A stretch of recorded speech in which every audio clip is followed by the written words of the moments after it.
pagi Pak. Oh iya, selamat pagi. Ada keluarga? Iya Pak.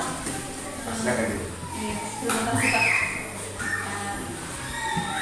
Saya ini Pak ada tugas untuk mewawancarai kepala sekolah berkaitan dengan kasus-kasus di etika Pak yang ada di sekolah kita ini Pak.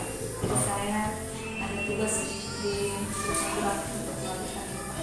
Oh iya, silakan. Ada.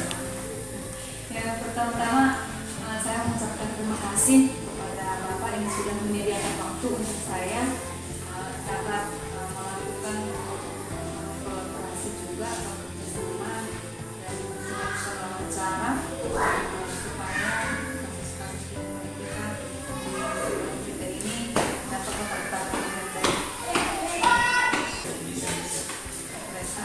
Terima kasih Pak. Yang pertama saya akan mengajukan beberapa pertanyaan ya. Ya, boleh. Selama ini bagaimana Bapak dapat mengidentifikasi kasus-kasus yang merupakan dilema etika atau pelanggaran di sekolah kita ini? Karena dilema etika itu kan Pak kasusnya sama-sama benar, sedangkan dilema moral adalah kasus ada benarnya ada yang salah benar. Kalau kasus dilema di sekolah kita ini Pak. Kalau dilema etika yang kita lakukan di sekolah ini adalah di dalam dilema etika ini kita harus membuat sebuah keputusan bersama untuk solusi yang terbaik, yang paling minim lah risiko yang kita laksanakan bersama-sama dengan rekan-rekan guru kita. Gitu.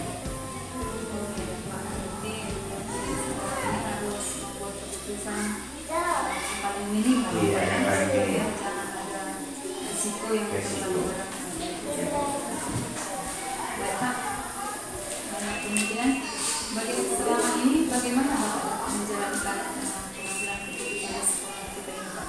Contohnya terutama kasus-kasus yang keduanya ada kepentingan yang sama-sama benar atau sama-sama mendukung nilai-nilai kebajikan. Oh iya. Gimana lah ya? Sama hari apa itu ya? Ada kawan itu kan di sini itu juga yang bertanya. Sama berarti sama juga ya, ya? Masalahnya. Iya Pak. Oh iya. Nah, ada juga di sini masalah dilema etika yang saya hadapi pada saat ini. Itu pun kurasa dari awal itu di salah satu murid kita yang dimana murid kita sudah malah kita katakan ya, kita naikkan gitu.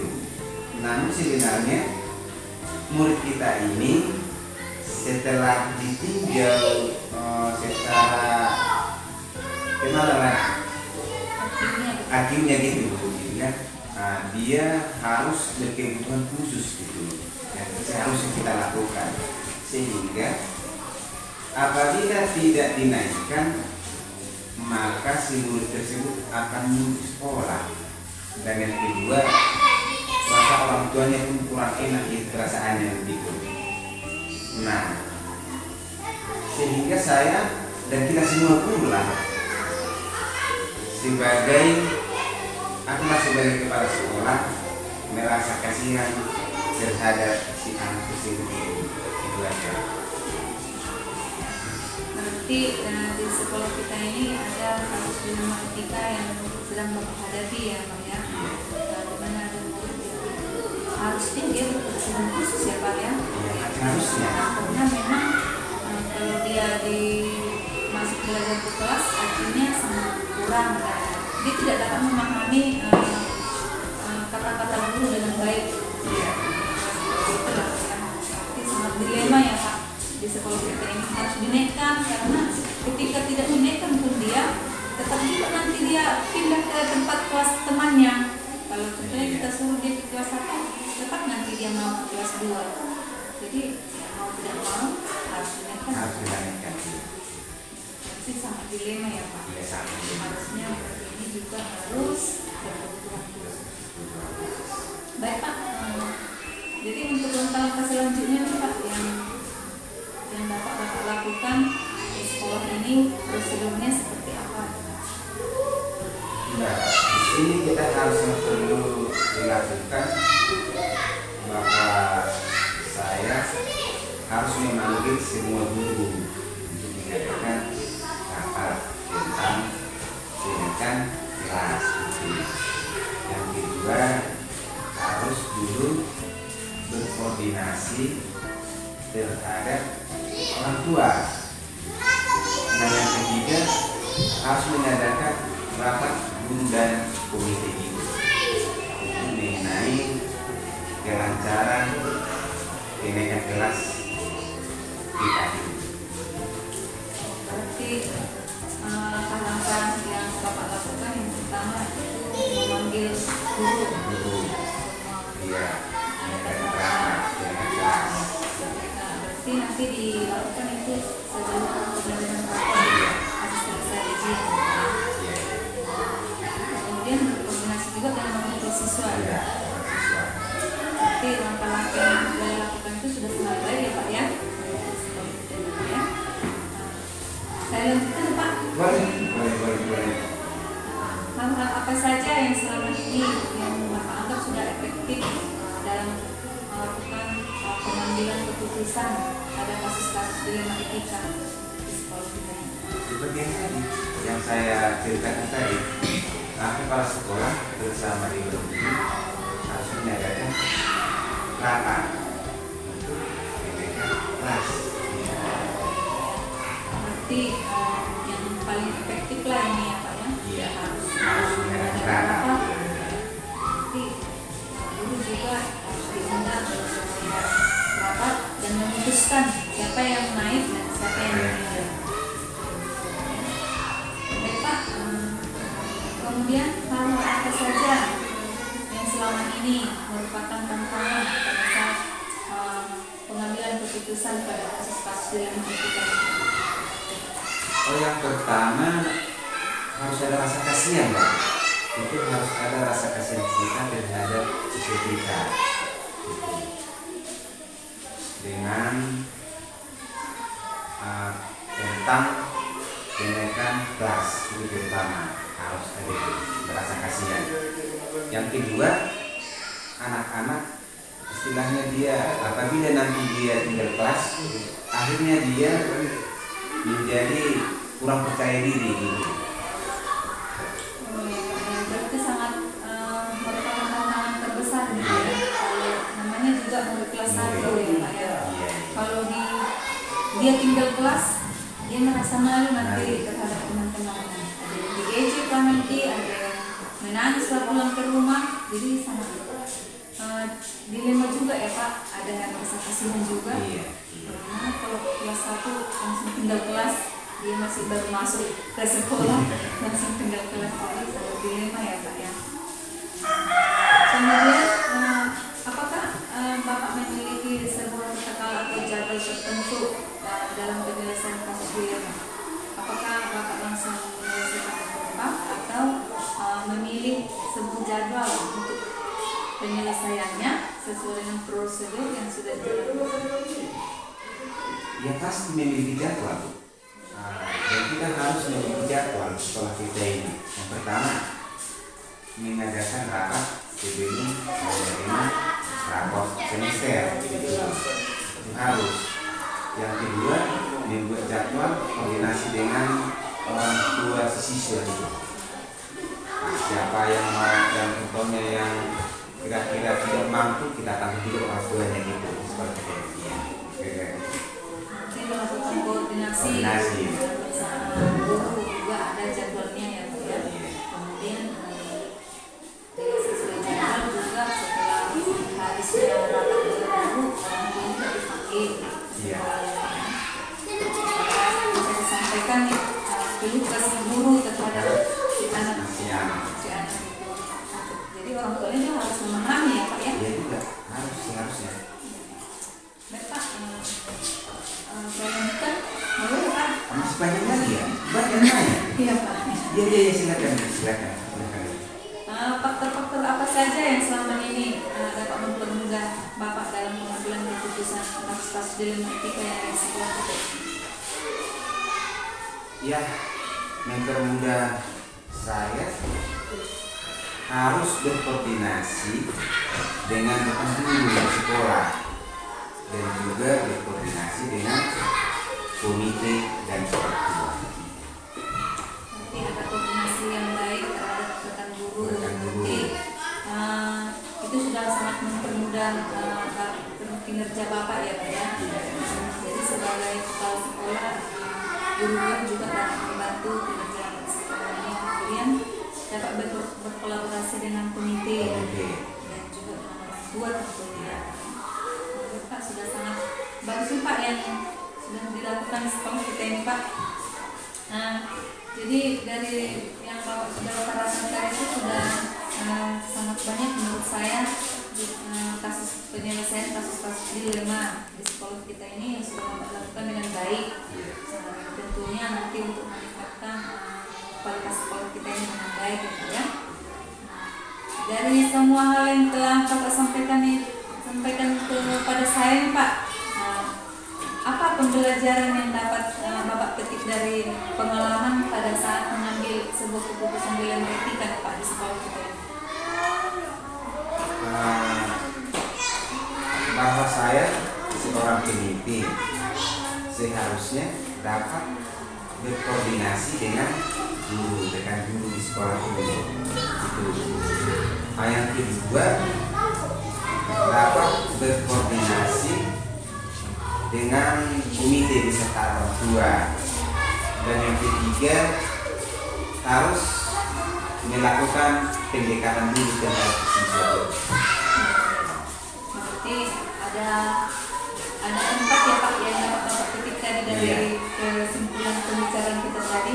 Ada 4 tadi Pak yang dapat saya pahami. Berarti ada 4. Yang pertama harus dapat berkolaborasi sebagai pemimpin, dapat berkolaborasi dengan guru, kemudian sebagai kepala sekolah juga dapat bekerjasama dengan komite dan orang tua murid. Kemudian sebagai kepala sekolah dapat melakukan pendekatan yang baik dengan murid-murid di sekolah. Jadi yang keempat ini menjadi yang dapat saya petik dari pengalaman yang sudah Bapak sebutkan tadi dalam pengambilan keputusan dilematika yang ada di sekolah kita ini ya Pak ya. Iya. Mudah-mudahan nanti lebih dapat meningkat mutu di sekolah ini belajar. Baik Pak, terima kasih Pak atas waktunya yang sudah panjang lebar saya pergunakan. Akhir kata saya ucapkan terima kasih banyak kepada Bapak yang sudah berkenan untuk menyampaikan kasus-kasus dilema etika yang ada di sekolah kita ini Pak. Oh iya. Terima kasih ya Pak ya. Iya.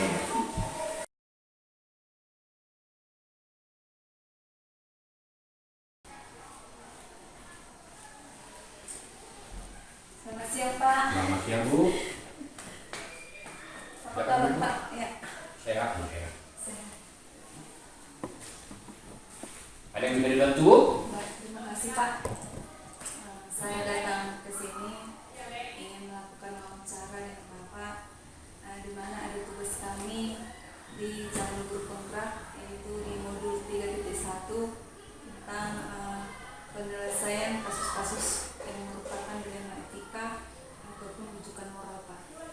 Dan saya juga mengucapkan terima kasih kepada Bapak yang telah bersedia untuk saya wawancarai Terima kasih. pada saat ini. Baik Pak, boleh langsung kita mulai Pak? Silakan. Baik Pak. Saya akan mengajukan beberapa pertanyaan ya Pak ya. Iya Bu, silakan Bu, silakan. Terima kasih Pak.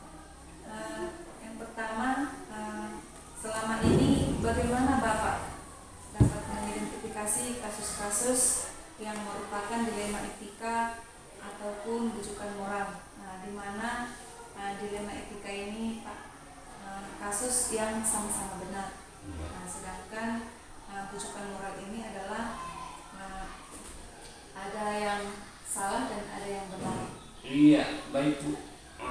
Mengenai dilema etika dan rujukan moral. dilema etika adalah dilema yang punya kasus ini atau berikan masukan ini adalah sama-sama benar, tapi kebenarannya mempunyai tingkatan persentase. Ada persentasenya, mungkin yang satu persentasenya 80%, mungkin yang satu dari kebenarannya hanya 60%. Jadi ini harus kita pilih, ya, pilih mana yang terbaik. Yang terbaik. Pengalaman saya di SMP Negeri Bonasau pada saat PPDB, penerimaan peserta didik baru.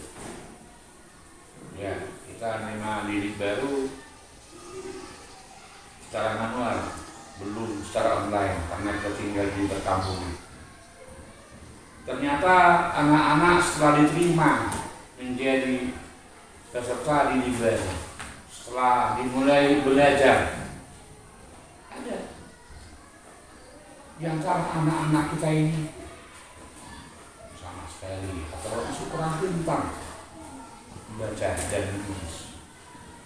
Ya, ada kawan guru menyatakan anak ini harus terpulang di sekolah.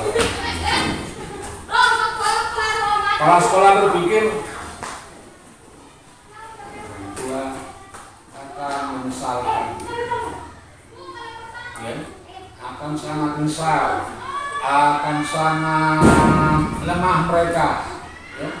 Kenapa anak saya dipulangkan oleh pihak sekolah oleh saya? Tujuan saya agar anak saya bisa membaca, bisa menulis, bisa menambah, bisa mengenali, bisa mengurang. Itu menjadi bekal anak saya nantinya kalau dari sekolah. Itu saja harapan dari orang tua. Ya, kita bayangkan Bu, kalau anak ini tidak bisa menulis dan membaca, lalu bagaimana kehidupannya di masa depan? Ini. Jadi cara terpaksa, cara buka hati kita. Coba kita ini. Jadi kita latih. Ya, angka beratnya, capeknya Bapak Ibu guru untuk melatih mereka. Ternyata sebagian di antara mereka bisa. Jadi bisa dia yang menulis membaca itu bisa lancar menulis, lancar membaca, ya, bisa menambah, bisa mengadil, bisa bahkan bisa main handphone Android. Saya bangga sekali. Iya. Sementara untuk yang satu lagi Bu, etika bujukan, ya, ini kan satu benar, satu salah. Kepala sekolah harus bijak untuk memilih yang terbaik. Artinya harus kita hindari setiap pengambilan keputusan dari ini KKN namanya, KKN korupsi, ya, jangan karena ini keluarga saya benarkan lah ini tidak keluarkan, ini nggak ada hubungan saya keluarga saya dengan ini, saya buang lain, padahal dia yang benar memberikan masukan. Jadi kita harus objektif, ya, objektif dan bisa memilah mana yang benar dan mana yang kurang benar. Demikian Bu. Baik Pak, terima kasih Ya. sudah menjelaskan bahwa dilema etika yang dihadapi di sekolah Bapak pada saat penerimaan siswa baru. Iya Bu, iya.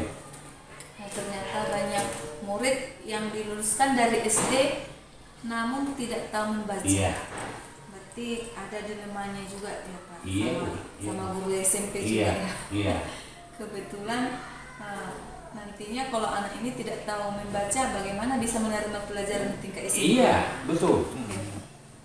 Nah, berarti dilema etikanya di sini tidak bisa menulis dan membaca dan ada rasa kasihan. Iya, kasihan. Kasihan terhadap orang tuanya, Iya. kasihan terhadap anaknya apabila tidak Di sekolah kan di juga di sekolah. Iya. Bagaimana Bapak menjalankan pengambilan keputusan di sekolah pada kasus-kasus dilema yang sama-sama benar atau dilema etika tadi? Iya, Bu. Dalam pengambilan keputusan mengenai kasus-kasus yang dilemanya sama-sama benar, yang jelas tetap beracuan kepada yang paling benar. Artinya mana yang paling benar? Ya, lalu itulah yang harus kita putuskan. Itulah yang harus kita gunakan. Itulah yang harus kita terapkan di sekolah kita ini. Ya, jadi kepala sekolah itu harus bisa. Dia harus tanggap dia untuk membahas kasus-kasus ini. Ya, harus banyak dia belajar, banyak dia membaca untuk bisa memahami apa itu kasus, apa itu kasus yang bersamaan, yang kedua-duanya benar. Nah, ada yang paling benar. Nah, ini dia. Jadi kira-kira demikian, Bu, yang bisa sampaikan. Pak, terima kasih. Jawabannya bisa saya tangkap dengan baik, Pak. Kemudian langkah-langkah atau prosedur seperti apa yang biasa Bapak lakukan selama ini untuk menjalankan pengambilan keputusan? Iya, Bu, terima kasih atas pertanyaannya, Bu. Langkah-langkah prosedur yang saya laksanakan, yang saya terapkan di sekolah kita ini untuk mengatasi masalah. Yang pertama sekali, kepala sekolah ini harus mampu bekerja sama dengan para dewan guru. Kepala sekolah harus mampu bekerja sama dengan komite sekolahnya. Kepala sekolah harus mampu bekerja sama dengan orang tua siswa. Kepala sekolah harus mampu bekerja sama dengan masyarakat umum yang bukan orang tua siswa. Kepala sekolah harus mampu bekerja sama dengan pemerintah setempat, tokoh adat, tokoh agama, dan tokoh masyarakat. Ya, itu yang kita terapkan, yang artinya apabila ditetapkan keputusan tersebut dipahami oleh seluruh elemen masyarakat maupun stakeholder, stakeholder yang dianggap oleh pihak sekolah. Demikian, Bu. Pak, terima kasih atas jawabannya. Berarti tadi dapat bekerja sama dengan dewan guru pertama ya, Pak, ya. Iya. Kemudian dengan komite dan juga orang tua siswa. Iya, Bu. Yang paling efektif dari langkah-langkah yang sudah disebutkan tadi, Pak, apa yang paling efektif pada saat pengambilan keputusan tersebut? Yang paling efektif dalam pengambilan keputusan adalah jelasnya kepala sekolah itu punya akademik, artinya harus pintar. Iya, pintar. Apapun yang harus dibicarakan apabila pengambil keputusan tidak pintar, tidak bijak, maka keputusan akan terbebani, tidak ada manfaatnya. Jadi harus bijak. Itu salah satu hal yang paling dipikirkan dan yang paling efektif untuk kasus dilema etika, Bu. Ya. Baik, Pak, berarti kepala sekolah harus bijak dalam mengambil keputusan. Kemudian apa yang menjadi tantangan pada saat mengambil keputusan? Iya, tantangan pada saat pengambilan keputusan. Telah terjadi pengambilan keputusan di mana pun, di masyarakat, bahkan di gereja pun, kalau umat Kristiani, di masjid pun kalau umat Islam dia semua ya, di instansi, di badan, di lembaga, yang jelas ada yang dirugikan. Iya, ada yang dirugikan, ada yang beruntung. Nah, salah satu contoh saya buat dulu. Ya. Kalau kepala sekolah membuat suatu keputusan di sekolah, syarat ini harus hadir di sekolah jam 7 tepat. Orang itu musuh-musuh. Apa orang itu? Luar biasa kepala sekolah ini. Luar biasa guru ini. Masa anak-anak ada jam 7 di sekolah? Itu. Siapa yang bersungut-sungut? Yang bersungut-sungut terutama adalah orang tua yang jarak rumahnya sedikit lebih jauh ke sekolah. Kalau orang tua yang dekat rumahnya, oh mereka tepuk tangan, terima kasih. Ya, dipercepat anak saya datang di sekolah, karena di sekolah anak saya telah dijaga oleh para bapak ibu guru beserta dengan kepala sekolah. Itu program mereka. Nah, kemudian itu yang pertama. Kemudian tadi tantangannya bagi bapak ibu ada juga. Bapak ibu juga punya tantangan kalau anaknya masih kecil. Ya, apa kata dia? Bersungguh-sungguh. Ya, dia punya perasaan, aduh, kerjaan saya tidak baik tertinggi begini hari. Karena kalau anak-anak ada jam 7 juga aku jam 7. Atau kalau diterapkan dari jam 7.30 dia juga harus hadir. Apalagi diterapkan di sekolah, ya. Salam anak ini setiap hari. Wah, pasti guru-guru kita ini terlambat. Tak mudah mengganggu ya. Keputusan tersebut, keputusan yang bukan salah, keputusan yang benar, yang mendukung kemajuan pendidikan di sekolah yang kita cintai. Demikian dulu. Pak, berarti tantangannya Pak, karena memang murid ada yang sangat jauh jaraknya ke sekolah. Kita membuat efektif muridnya masuk, berarti murid ini tidak bisa. Iya, betul. Nah, bisa nanti hujan, jadi terhambat perjalanan ya Pak. Iya Bu. Baik Pak, saya lanjutkan ya Pak ya. Iya. Nah, kemudian apakah Bapak memiliki sebuah jadwal tertentu untuk penyelesaian masalah? Iya, jelas. Kalau ada kegiatan yang jadwal, ya. Ada program kerja.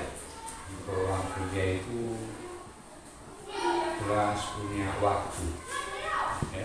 Ada punya waktu mengerjakan ini sekian lama, mengerjakan ini sekian lama, ya ini sekian lama. Kenapa harus punya waktu?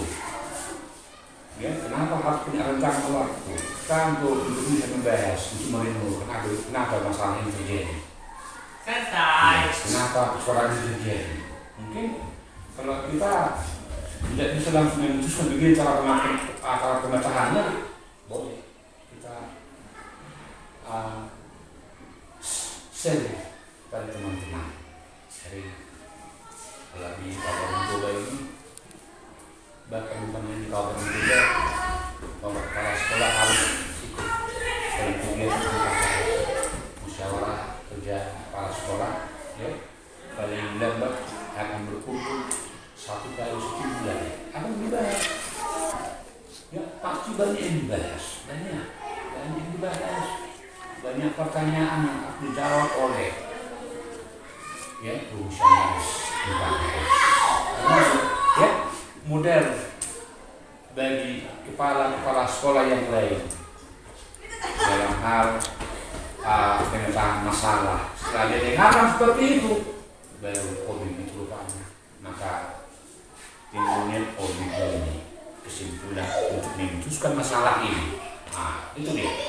Berkat dari pengalaman, berkat dari sharing kepada teman. Begitu Bu. caranya. Berarti ada sharing ya Pak, Ya. sama-sama kepala sekolah. Jawab Bu, ya. Baik Pak, terima kasih Pak. Kemudian Pak, faktor-faktor yang mempermudah Bapak untuk pengambilan keputusan ini Pak, untuk membantu Iya, penyelesaian masalah. membantu ya dalam penyelesaian persoalan sekali ya, bisa membaca baca buku ilmiah Bu. Yang kedua, kalau saya sendiri ya sering berbincang-bincang dengan ibu di rumah ya, bagaimana begini karena memang ibu di rumah juga seorang guru ya, seorang guru dia, maka dia kalau bisa dijawabnya coba dulu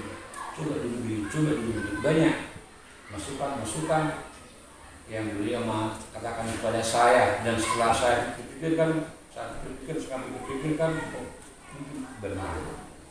Bahkan yang buat lebih penjelasan di sana pernah seperti ini, benar bisa.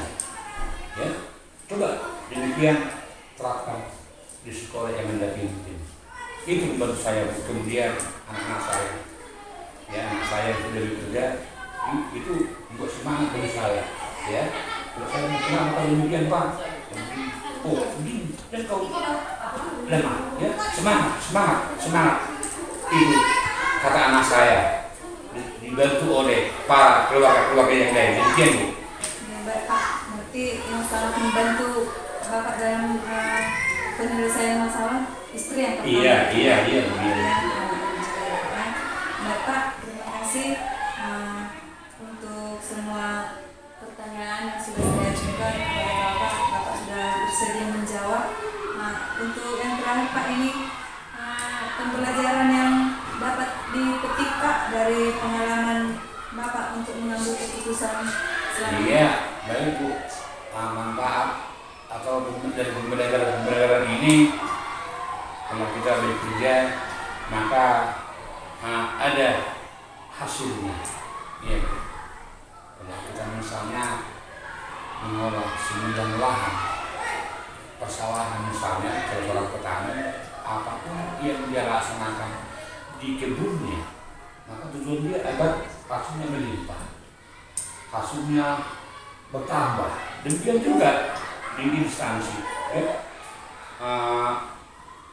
Perasaan kita akan sangat puas apabila ya, tujuan dari instansi bisa tercapai dengan baik. Tujuan instansi bisa tercapai dengan baik, misalnya sekolah, ya SMP ada anak didiknya yang bisa melanjut ke